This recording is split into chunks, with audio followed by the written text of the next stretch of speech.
That does mean thank you to here at Harambe will say twin dead. That's what it does mean. Let's go.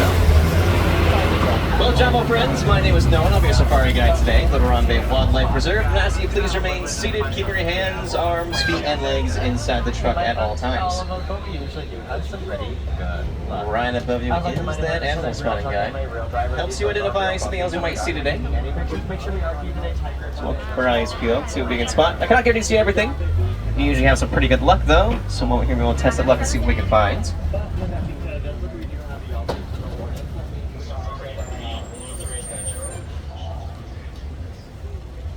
But yes, friends, this is a truck that I'm actually driving. The roads here are very bumpy, so I'll be sure to hit every single one of them for you. So that does mean, yes, friends, please remain fully seated at all times, no matter what. Even if you cannot see the animal, this is for your safety. So parents watch your children and children watch your parents. But now we are being cleared to enter the reserve, and our first stop today with a little Terry Forest. The animals here in the forest are going to be quite shy and well camouflaged. So we'll keep our eyes peeled and see what we can spot. Alrighty. See a couple bongos straight ahead of us here, so on your left, as well as the okapi out there on the right. The okapi have those striped legs, look very similar to a zebra, but don't let that fool you, as they're most closely related to the giraffe. As to their skeletal structure and a prehensile tongue thumb to grab onto their food. But also here on the left, it's a small group of bongos. Now both the males and the female bongos are going to have these deep orange coats and the horns that are swept backwards. When they tilt their head back, they can push through the bushes without getting tangled.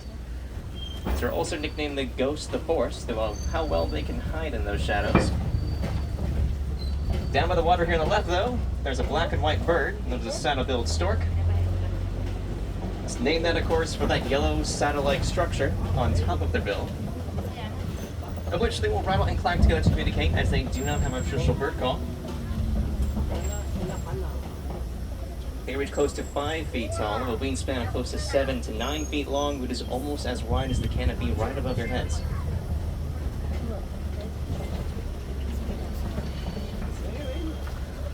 Oh, and up on the hill off to your right, there's a greater kudu.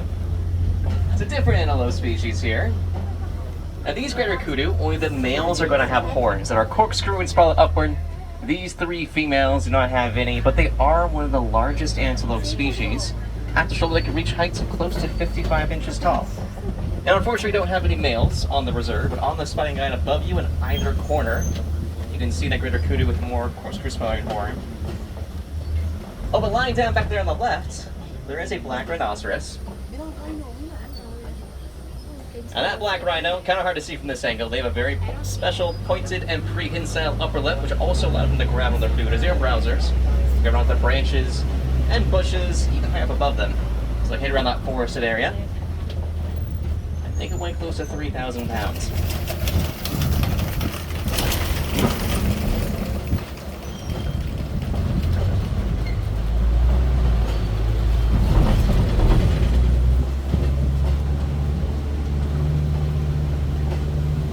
Now we are coming up on the Safi River where the animals are aquatic. They do love their water, so keep an eye out for any ripples and bubbles along the surface. Well, the first animals that I do spot on the banks down here on the right, these little islands and swimming around, are some pink-backed pelicans. Name that, of course, for the pink on their backs, which you'll notice is very hard to see, as it will actually come from their skin color and not their feathers. And even then, that pink color is not really going to show up until much closer to their mating season. They're also communal nesters, meaning they congregate in large groups and nest every year at the same location.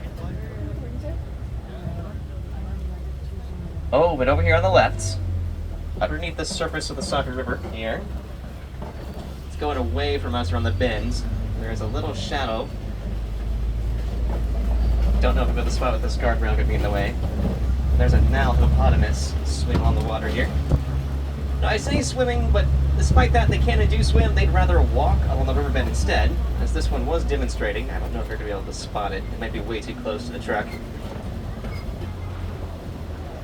They can hold their breath for close to 8 minutes.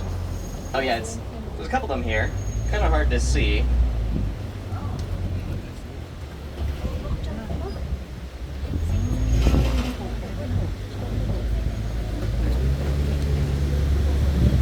Oh, but also here on the left, there's a couple Nile crocodiles. Nile crocodiles have extremely strong jaws that would take down pretty much larger than they are and even crush bone. And they are quite large. The tip of their nose can reach around 16 feet long. It's almost as tall as a giraffe. But with their very strong jaws, they're incredibly gentle with them. With the slightest sign of danger, they'll have their young help the mouse protect them, even have them right on their backs when they're sunbathing. But they'll also hold their eggs inside their jaws, rolling around, softening up that eggshell, allowing the baby crocodile inside to hatch a lot more comfortably. But now, as we're leaving the Samba River, you will start to notice the trees will be thinning out as we're entering a very different ecosystem known as the savanna, where the animals out here rely less on their camouflage and more so on their speed. But before we enter the savanna, there on the right is the baobab tree. We're going to see some more of these trees here in just a moment, but they are very important as their large trunks hold a lot of water, giving them the nickname the Tree of Life. But they also have the nickname the Upside Down Tree, as their branches look very similar to a root system, and they're only going to have leaves for 3 months at the entire year. But now we are entering the savanna, which is the largest part of our reserve. You may have already spotted Pebble's inhabitants, which I'll talk about when we get a little bit closer.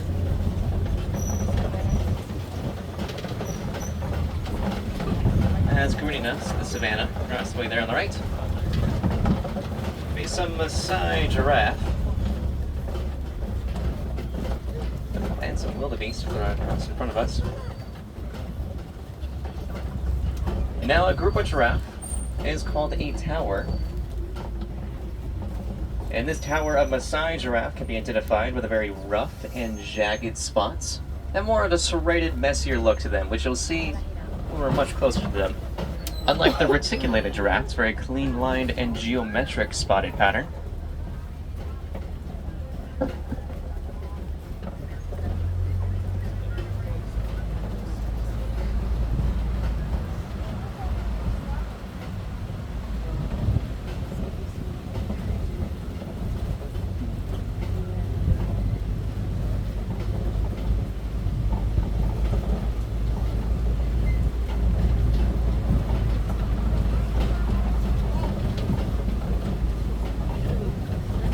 The wildebeest, though, that are in front of us.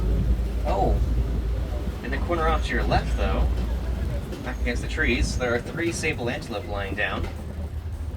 The sable antelope, they are the symbol of our reserve, and they're incredibly courageous and determined. They're the only antelope species that will turn around and fight back, as those long horns are curved backward to help deter any predator from trying to hop on their backs.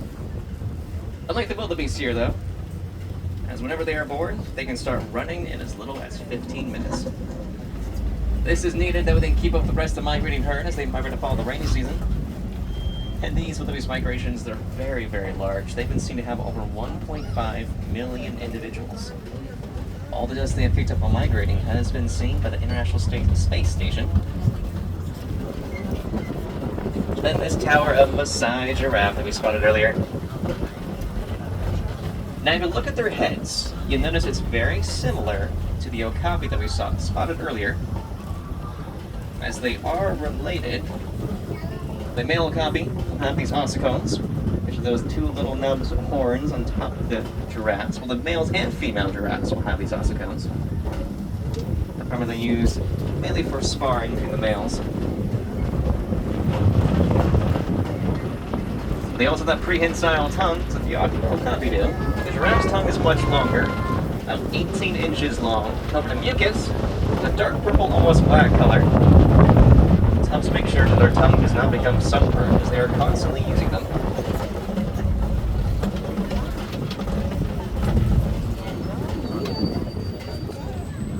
And these Maasai giraffe, they're only going to need around 30 minutes of sleep a day, which they do not need to do consecutively. And with these long legs, they will usually prefer to do this standing up. In fact, they do a lot of things standing up, which includes giving birth. So that young giraffe will have a 6-foot giraffe in the world. But also lying down in the bushes off to your right, our little springbok.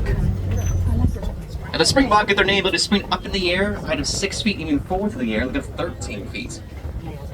And they are very, very fast. They can run just shy of 55 miles per hour, making them I believe in the top 10 of the fastest animals on Earth, I believe. And despite them having that s'mores color scheme, their musk actually smells like cotton candy. So they're considered the sweetest animal in the reserve.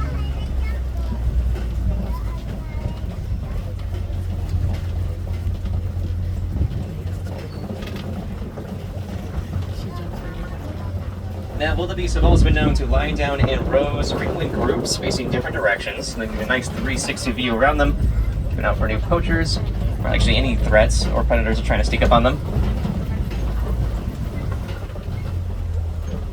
So if one of them spots something, they will all start running.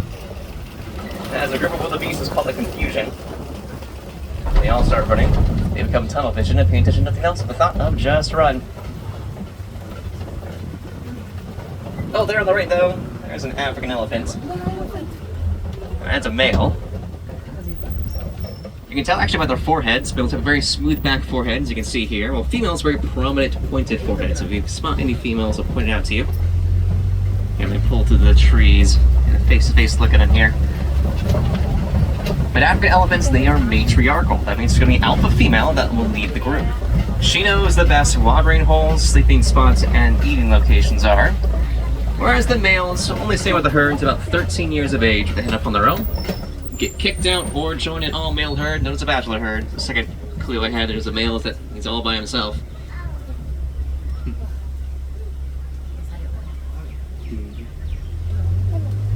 But African elephants also have very sensitive hearing and sensitive skin. You notice they have to throw a lot of dirt, debris all over their backs and their face. To act as their own personal sunscreen. Protect them from the harsh sun. Keeps them cool. Both their sensitive hearing and sensitive skin, according to this next story, which I'll explain once we get across the bridge here.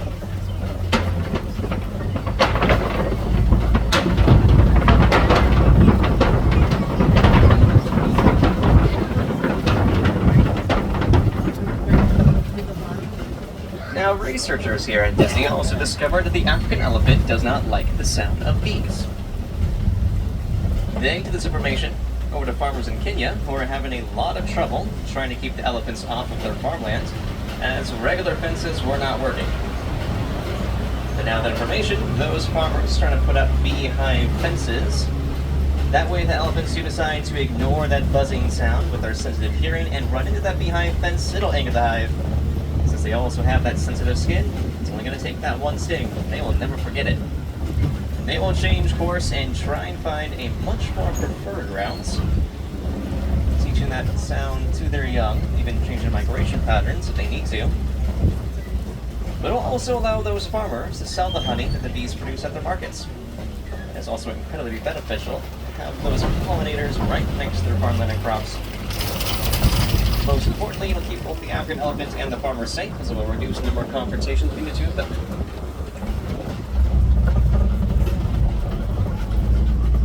Well, here we go. We see another elephant.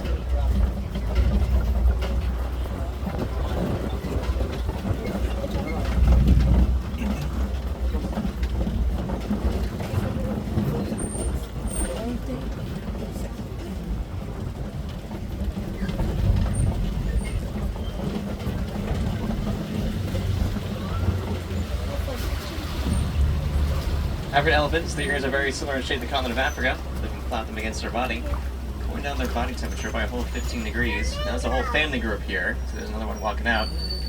If you look at their foreheads now, you'll notice that it has that more pointed look, almost like there's a shelf. That's what the females have.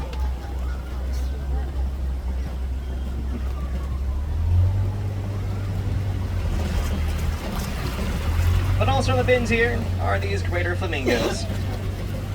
Greater flamingos are the largest and lightest pink flamingo species. They will get this light pink color for the variety they eat, which will contain beta-carotene. As the baby flamingos, whenever they hatch, their feathers are actually a gray color, and it's not until after 2 whole years of being this brine shrimp, where they resemble that pink that we know and love. And a group of flamingos is also called a flamboyance.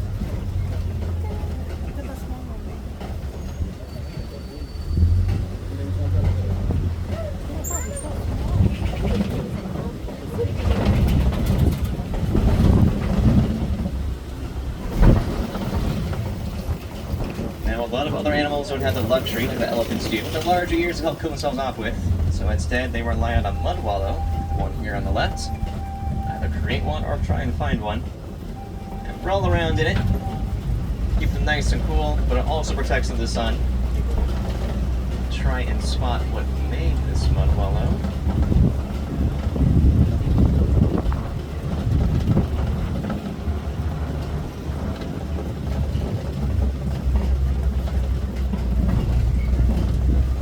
Oh, I don't see him in the mud wallow, but I do see another animal lying down on the hill in front of us. There is a cheetah in the grass there. Cheetahs, they are the fastest land animal on four legs, running at speeds of 0 to 60 in as little as 3 seconds. They can only do this in short bursts and sprints, which means they do have to time their hunts to catch their prey perfectly, because they're not endurance runners. Yeah. Second one there as well. But they rely on their speed, not their power.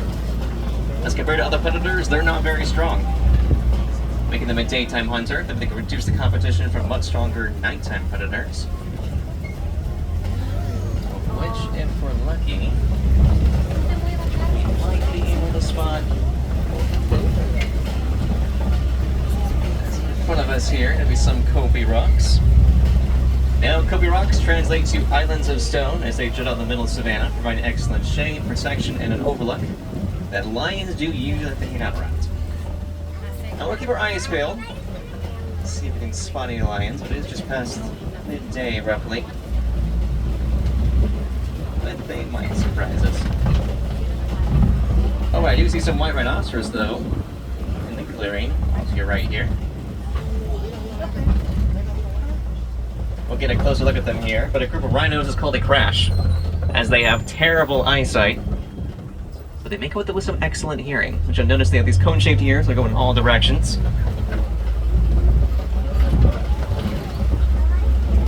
At the moment, I'm not seeing any lions right now. That does make sense. They'll rest anywhere from 16 to 20 hours a day. They are nocturnal hunters. They will hunt at night, with the females doing most of the hunting. The male will stay back to the pride and surrounding territory.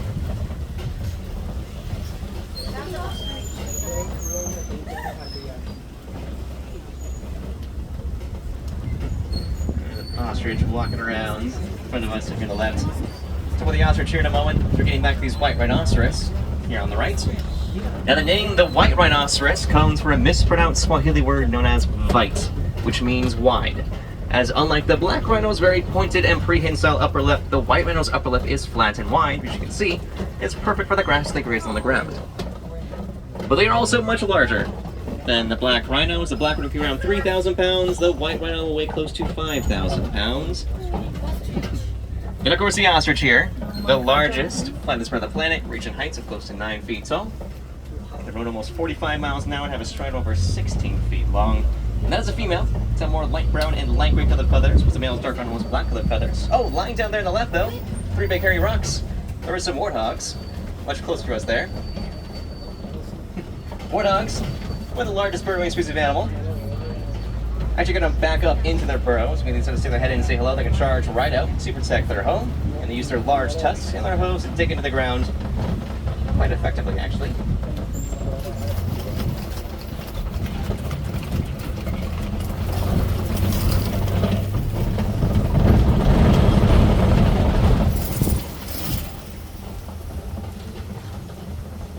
Now we are coming up on the Warden's Coast. Wardens are here to help protect the preserve, giving out for any poachers and anyone who may want to misuse the land, even trying to minimize the impact that we have on visiting. You may notice that the Wardens like to keep some company, so they're up on the hill in the shade. There are some Nigerian dwarf goats. They're a domesticated goat species, known for the dairy products they help produce, like their milk, butter, and cheese, but they're also excellent climbers and excellent weeders, help the village and the Wardens out in their gardens. And despite their small size, they're not going to get much bigger than that.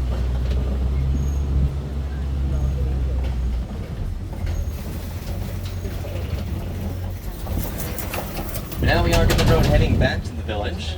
And end the story. I would love to share the view. It's been an animal that we did not see, unfortunately, today.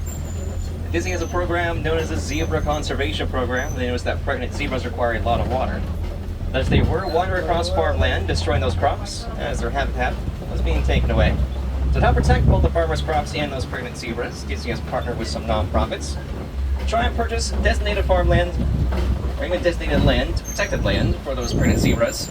Even purchase a little bit of those farmlands to create a safe pathway corridor across them over to a water source just like this one here. That way those crops are not going to get destroyed, and those pregnant zebras get the water they so desperately need.